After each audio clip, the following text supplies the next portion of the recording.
Subhana man ihtajaba 'anil khalqi li shiddati dhuhurihi.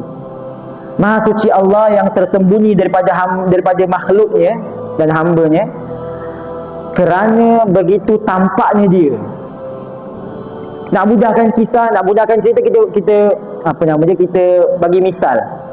Contohlah sekarang, kalau saya tanya pada tuan haji, puan hajah semua, saya tanya, okey, bagi tahu saya apa yang ada dalam surau. Kipas, aircon, meja ceramah, mikrofon yang padu ni, kerusi, apa lagi? Ni rehal. Kita semua akan sebut apa yang kita nampak semua ni lah dalam surau ni. Terkong sana tu, kipas, dinding dan sebagainya lah. Contoh, saya suruh tutup lampu semua. Adakah kita masih nampak apa yang kita nampak tadi? Tak nampak ya. Tapi adakah air hilang? Tak hilang pun. Kita dalam bilik seorang, kita tutup lampu, semua gelap. Kita masih nampak tak almari, nampak tak kipas? Tak nampak dah. Tak nampak dah. Tak nampak dah. Apa yang hilang? Ada tak yang hilang? Adakah aircon hilang? Meja ceramah hilang? Apa yang hilang? Tak ada yang hilang pun. Tak ada yang hilang. Tapi ada satu yang hilang.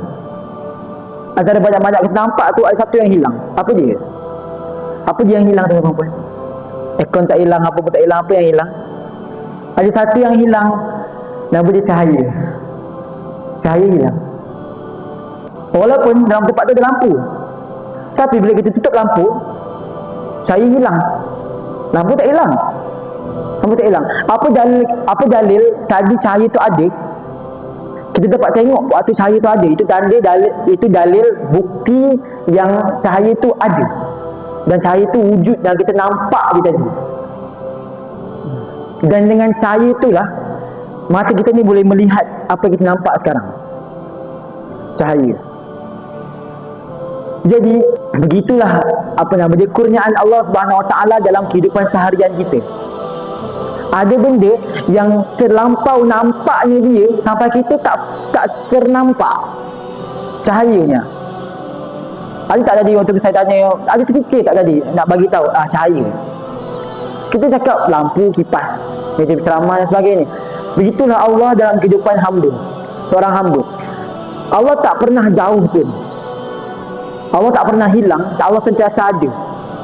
Allah sentiasa ada.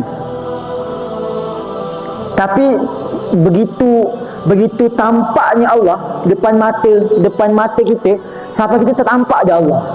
Faham tak? Macam itulah.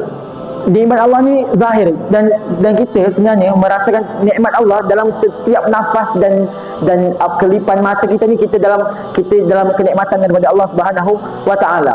Terkadang orang tak nampak Allah bukan sebab kurang ni kurniaan Allah, tapi sebab dia dah terlampau lemas dalam pemberian Allah Subhanahu Wa Taala.